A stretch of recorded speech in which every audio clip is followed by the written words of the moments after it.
All right, guys, we're going to talk about this Riverside County deputy under investigation, overhandling. I've seen this all over the internet, so I'm going to comment on it because for me, this is an excellent example of why I don't think working canine is going to be a thing much longer. Not dual-purpose dogs anyways, not the bitey dogs, not the dogs that actually go out there and bang, so to speak.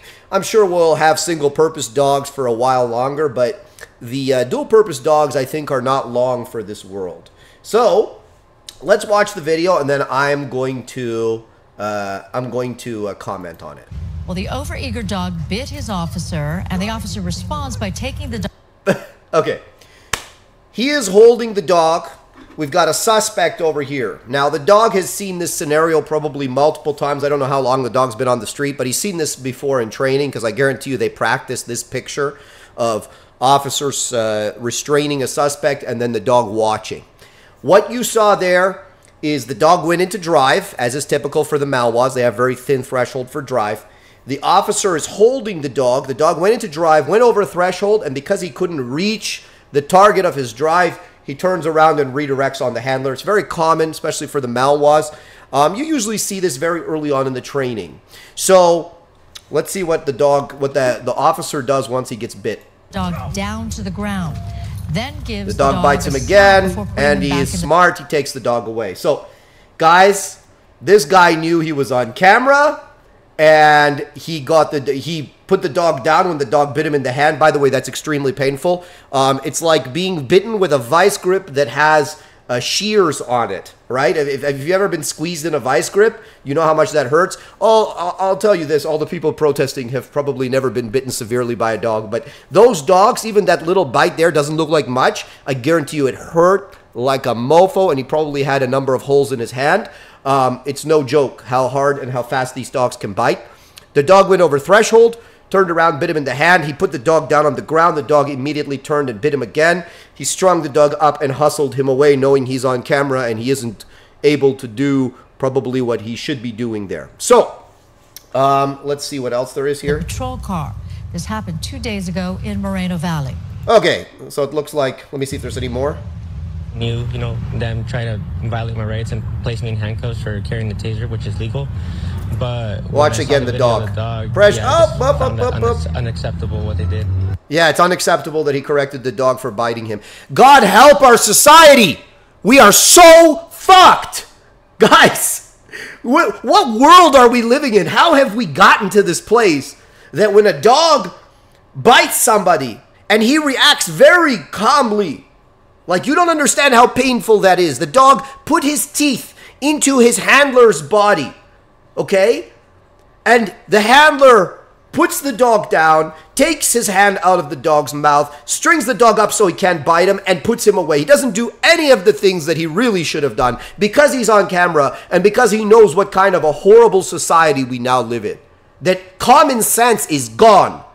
Okay? Look, from a training perspective, for sure they knew this was a problem. For sure, because that doesn't just happen out of nowhere. A dog doesn't just do that. They show you this a lot in training, where being restrained, and it's a very common problem, you see it in a lot of working dogs, when you restrain them, they turn out of frustration and conflict and they bite the handler. The way this dog did it, you could see he's done it before.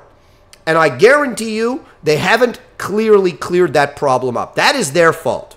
Because now you're on a position now where you are on camera. People like this retard are watching you, and they are going to make a whole bunch of hay out of it. The media, all the crazy BLM people, all of that. Any excuse, when we get to the point now where we vilify the police, we vilify their tools, and believe me, I'm not like this police activist or anything like that, but I am an activist for law, order, and common sense and good dog training.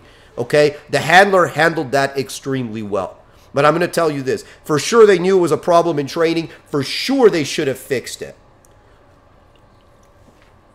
How do you fix that problem? You fix that problem by punishing the dog when he does it. You don't pussyfoot around the issue, okay? With dogs that redirect, it's a very common problem.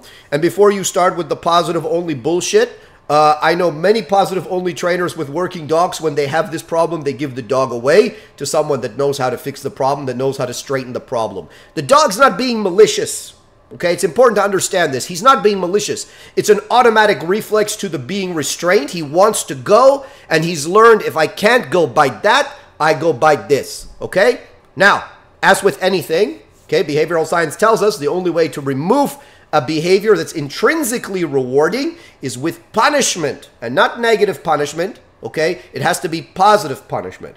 Okay? The application of an aversive consequence to a specific behavioral contingency. So while the dog might not be making a malicious plan, oh, if he does this, I'm going to bite him. No, it's just an automatic reflex. The dog is restrained. The dog goes into drive, a little bit of frustration, turns around, redirects on the handler. This problem is very common. I get many dogs in, especially green dogs that have this problem. Believe me, we straighten it fast. It is a huge handler safety issue, and the dog must learn you never put your teeth in daddy or mommy. It never happens. You do it, I make your life a living hell. I make you wish that you never, ever, ever did it. What do you do, Has? Do you punish them? Yes, I punish them. I will do anything. Any dog that bites me, there's nothing I won't do to make him stop biting me.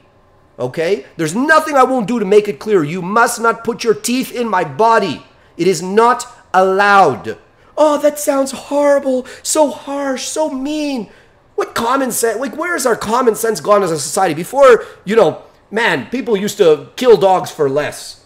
And it's crazy. I'm not saying that's a good thing. But people used to kill, they'd take the dog behind the barn and they'd shoot the dog. Now, look, at the very least, you must be able to correct the dog for this behavior. Now, I'm not saying you should shoot this dog before someone goes, I'm sure someone will clip this. I don't care. Clip it, right? My point is this.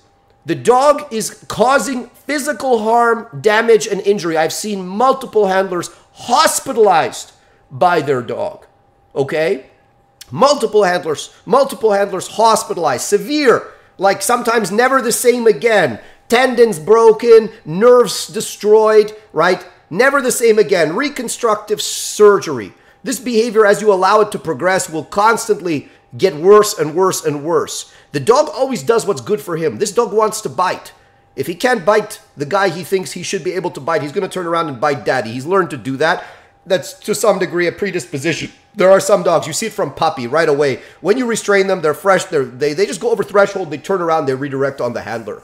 Okay? And it's a problem when I see it.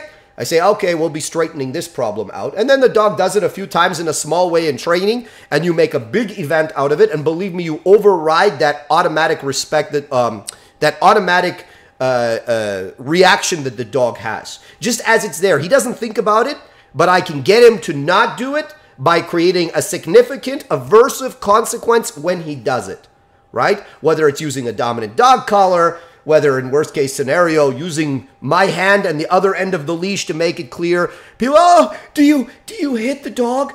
Yeah, if he bites me, I hit him. I do anything to make him stop. What? Oh, you don't use that special collar or that magical device? People are so comfortable outsourcing their corrections, their corrections and their reward to devices and to objects and to things. It still comes from you. Right? I'm so tired of this intellectual cowardice.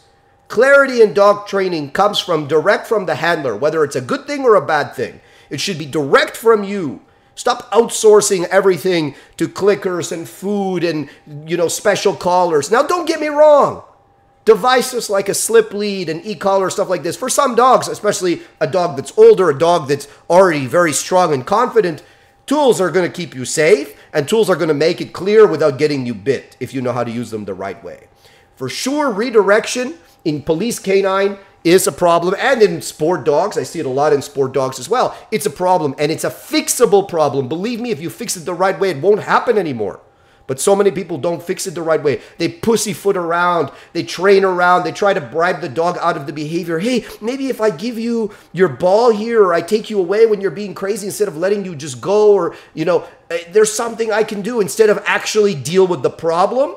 Now this problem is on the camera. Now you're in front of millions of people with retards like this saying, oh, it wasn't appropriate, blah, blah. Like how many high drive Malinois have you trained? How many of them with behavioral problems have you fixed?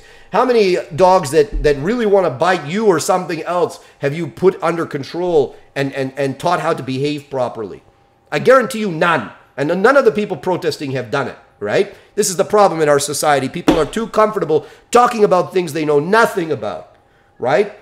At the end of the day, it's common sense. The dog bites you, you must make him stop biting you. You're not going to give him medication. You're not going to give him a timeout in the back of the cruiser. None of these things are going to make sense to him. You're going to say, when you do this, bad things happen. When you don't do this, good boy, good things happen, right? Very simple, clear communication. That is it. There's nothing abusive about it.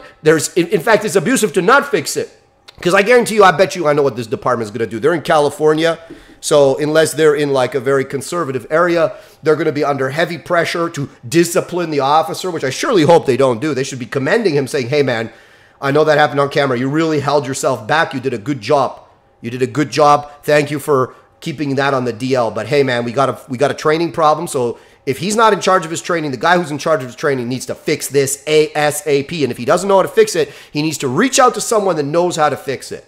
All right? Because it's very fixable. You should be able, listen, if I had a police canine, he'd be next to me. I wouldn't even need a damn leash. He'd be next to me, and I'd just bring him out, and I'd say, brr, and this dog would be next to me, bam, bam, bam, bam, bam, barking, sit, doom. He sits, right? Good boy. Bark, bam, bam, bam, sit. Foos, back to the cruiser. Or deploy him. Go get that guy. No problem, right? That's the level of control I'd have if I had a dog that I'm relying on the street. It's very possible to do it, even with these dogs that like to redirect. You just got to learn. It's not possible to redirect on daddy. You redirect on daddy, it's the worst day of your life. You don't redirect on me, I love you. You're my son, right? So, guys, I know a lot of people are not going to like the way that I said the things that I said today, but I am so tired of it. I don't care anymore. I'm done with the lies, with the bullshit, with the sugarcoating. How soft and crazy has our society gotten? So anyways, in my opinion, dual purpose canines, the way the public is right now, the way the media is right now, you just can't have them, right? Whether they're saying the dogs are racist or, the handlers are being abusive, we just got too many people that really don't know what they're talking about talking, and they have way too much of a voice right now in our society. And so we can't have nice things, okay? Police canine, by the way, are nice things. They save lives, not just officers' lives. They save criminals' lives. They are one less thing that you have to do that's not deadly force, right? It's one more barrier to deadly force, one more thing instead of deadly force. I think they're a wonderful tool. Just usually when someone brings the dog out, like when they're, oh crap, there's a dog. Okay, I'm going to give up. I'm going to be good. I'm not going to fight with these guys. I'm not going to get myself harmed, a bystander harmed, or an officer harmed, right? They're a fantastic tool, aside from even just their utility, their ability to search for things, their ability to, engage and protect the handler, all this type of stuff, apprehend suspects in difficult areas, right? They're fantastic. We know for thousands of years we have been working with dogs in a cooperative manner, whether it's herding, hunting, war, police, as is what you see them being used lately, sporting. We have been working with dogs. Our partnership with dogs has gone for thousands of years. But because our society has become so soft, so weak, so out of touch with nature and how nature works and how dogs communicate with one another, we're in this position now where this guy who's been bitten multiple times by his own dog has to justify preventing the dog from biting him. He should have gone, coochie coo, here's a cookie, please stop biting me. Maybe he should have turned his back on the dog and tried to ignore the behavior. Victoria Stillwell, who by the way got fucked up by a Malwa when she was messing with police canines. Luckily after that, I think she got the message. She said, you know what, I'm going to leave these dogs alone. I have no business being anywhere close to these dogs. So guys, listen, my training is available. You can see it all. See what I do. See how I get control of a lot of really high drive dogs. Pet dogs. My training's an open book. You can see it. You know what I think. I'm very clear. As I speak to you, as I'm direct with you, I will be direct with the dogs. I don't lie. I don't hide.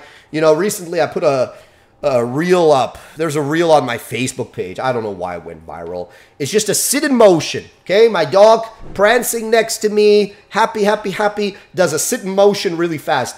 I'm using he's wearing his e-collar when I make the sit in motion. It's funny, I didn't use the e-collar at all in the sit in motion. He just wears it all the time in training because he wears it. You know how many, I don't know, this reel went viral in Europe or something. All these idiots, making like pukey faces. Oh, I feel bad for the dog. You feel bad for the dog? The motherfucker's happy. You don't believe me? Go on my Facebook and look at him. Look at how happy he is. Look at him prancing next to me. Your dog doesn't do that. Your dog doesn't feel the same way about healing that my dog does. Why? Why? Right? I'm using all the abusive devices. I'm doing all this horrible shit. Why does my dog look happier than your dog ever looks? Why? Why does my dog sit faster than your dog sit? Look at my dog's expression in that video and in all the other videos of him. With the collar, without the collar. Why does he look like that? You don't know. So if you don't know, STFU. Okay? There's too many people that haven't done anything, have achieved nothing, can't help other people with their dogs, blah, blah, blah, just running their mouth. And they feel entitled to run their mouth, and they shouldn't be running their mouth, whether it's about this guy on this poor guy here that's under investigate. What are you going to investigate?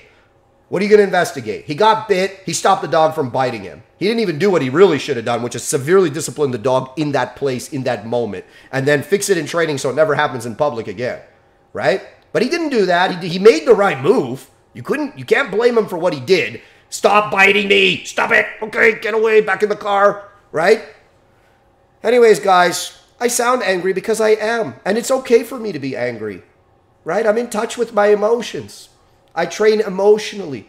I train with my dog. Yes, this is good. Good boy. I'm so happy with you. You're making me so happy. Woo! We are training, motherfucker. And then don't do that. Don't do it. Good boy. Black and white in the training. Black and white in the communication. Our world needs to go back to black and white. We need to stop pussyfooting around and sugarcoating everything. If you don't like it, go watch somebody else.